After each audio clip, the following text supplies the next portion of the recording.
It's the length is why we thought it was great. Really appreciate it. We're going to be here for fucking hours. Okay, did you catch that? I'll show you in slow motion. The security guy in the blue and Charlie's bodyguard in the tent looked at their watch simultaneously, which my guess would be they received some kind of alert that I'm guessing Charlie's entire security crew got. So what kind of alert would they get? Could it be some type of signal?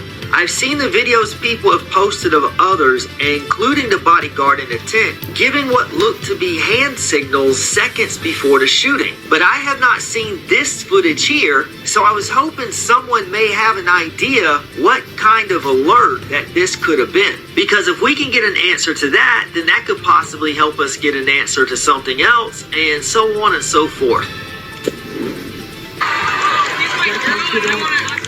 Bring the best lives that Utah has to offer. On September 10th, 2025, a day that started with normalcy at Utah Valley University, an assembly gathered to hear a trusted voice and witness a prominent leader, Charlie Kirk, in person. He stood at the podium, engaging the audience with conviction and dynamic energy as the crowd responded with enthusiastic applause and visible excitement.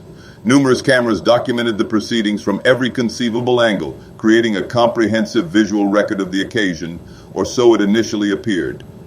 In one sudden moment, the atmosphere was transformed by the sound of gunfire, causing immediate chaos and permanently altering the lives of those present.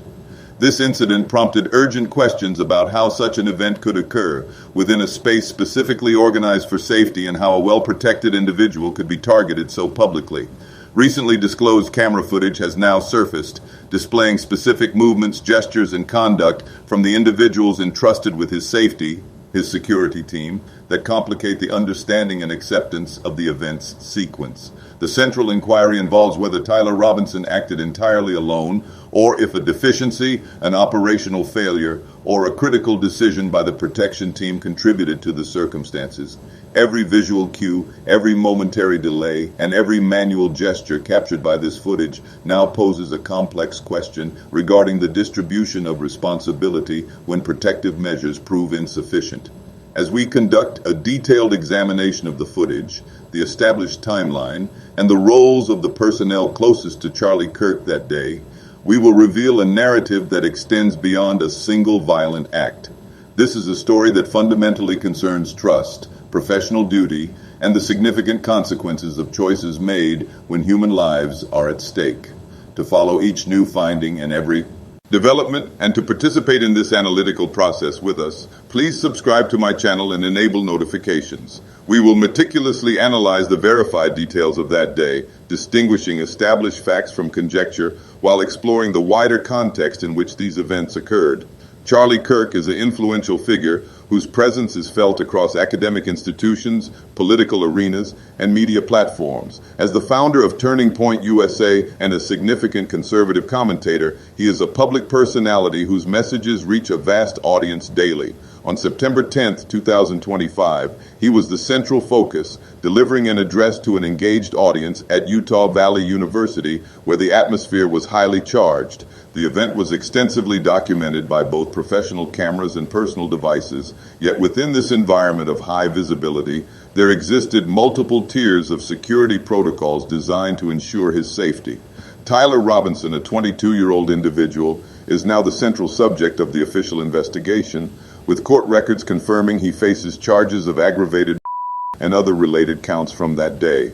The prosecution is seeking the most severe legal penalties, referencing evidence of premeditation and detailed planning. Forensic analysis, including DNA recovered directly from the firearm, and conclusive ballistic testing, firmly connects Robinson to the that was utilized. These are the factual elements that have been officially verified and recorded by the investigating authorities. The event security design was intended to be comprehensive, with Utah Valley University's large campus hosting thousands of attendees under multiple layers of protective measures. A team of personal bodyguards was positioned immediately around Kirk.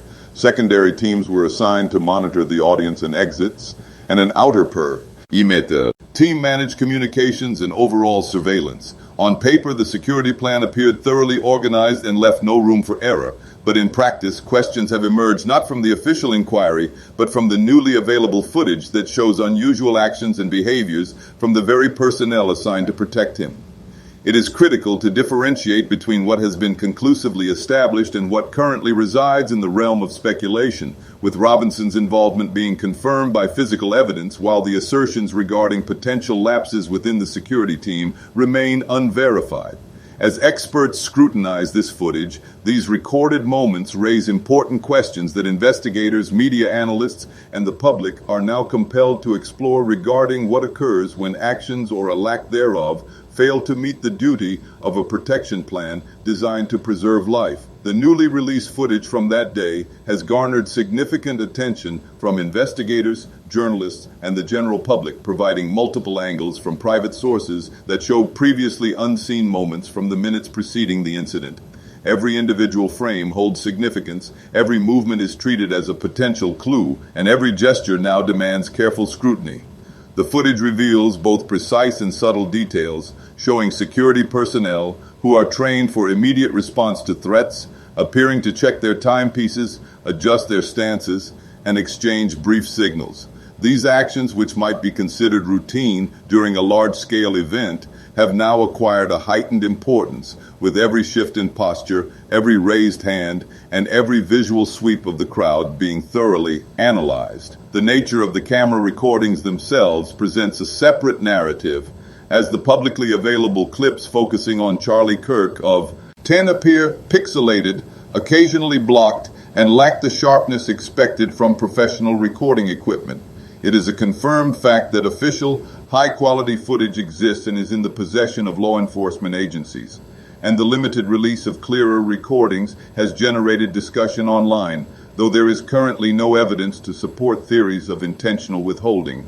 The footage reveals patterns that are out of the ordinary, and whether these represent standard security protocols or indicate something more consequential remains a subject of active investigation, leading observers to repeatedly question whether these subtle behaviors could have influenced the day's tragic outcome.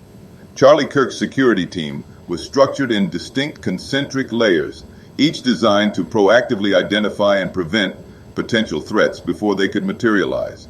The innermost layer consisted of personal guards stationed within immediate reach, tasked with providing direct, instant protection. Encircling them was a secondary layer positioned along the event's boundaries and near all exits, vigilantly observing the crowd for any irregular activity.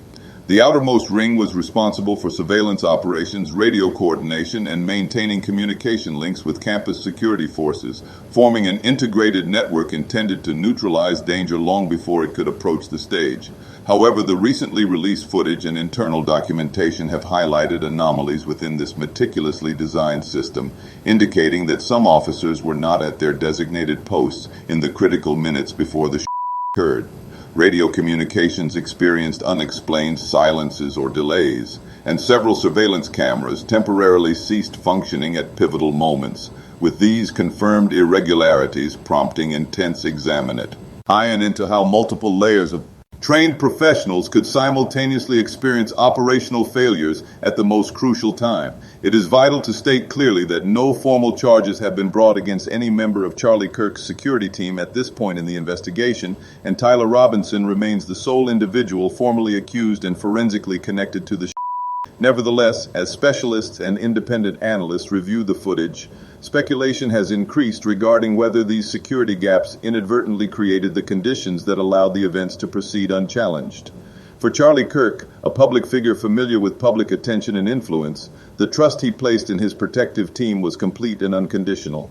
That foundational trust, and the instant it was compromised, generated a shockwave that extended far beyond the physical stage, profoundly affecting the audience, the event staff, and families observing from a distance, all of whom experienced the stark vulnerability of a moment intended to be secure.